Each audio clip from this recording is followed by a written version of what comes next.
Тоха сүресінде Алла Тағала айтады: "Аузу биллахи минаш шайтанир ражим. Уамур ахлака бис-сала." Мына нәрсеге назар аударыңыздар.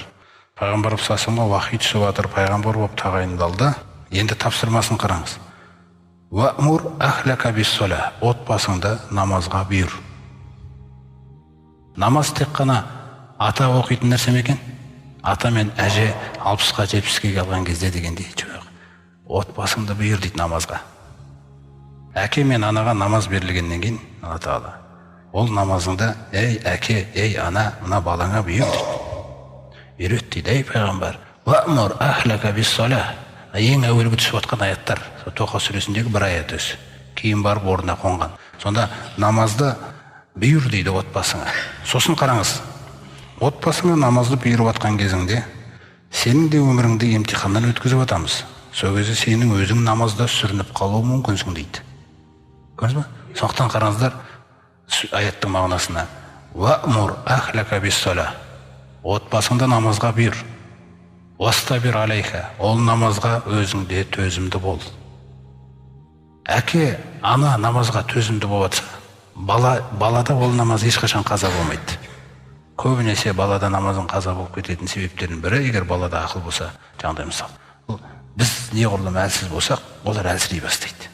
Өйткені біз оларға идеал боламыз. Қаласаң да қаламасаң да атаға тәрбие жеңіл болу үшін сізді ата-ана қандай болса да ол дүниеге келген сәбиге ата-ананы идеал қылып қояды екен Алла Тағала. Ол соны қайталайды, соныкін істейді, соған қарай ұмтылады, соған қарай жақындайды, соның разылығын іздейді ол. Көрдіңіз бе? Кейін жаңағы санасы жеткен кезде жаңағы разылық, ұмтылыс Аллаға қарай кетеді. Көрдіңіз ғой.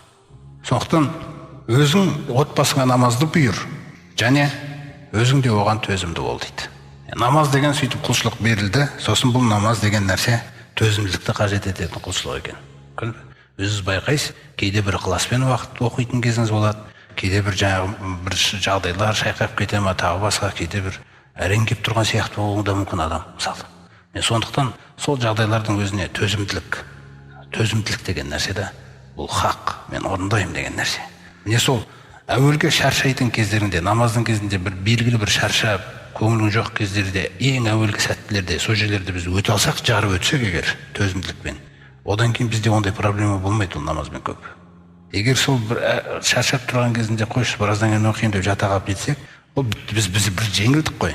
Намазымыз жүректе кішкене әлсірей бастайды, құндылығы, қастерлік әлсірей бастайды. Неғұрлым жаңа төзімділікпен өтіп шығасың, соғұрлым қастерлік артады.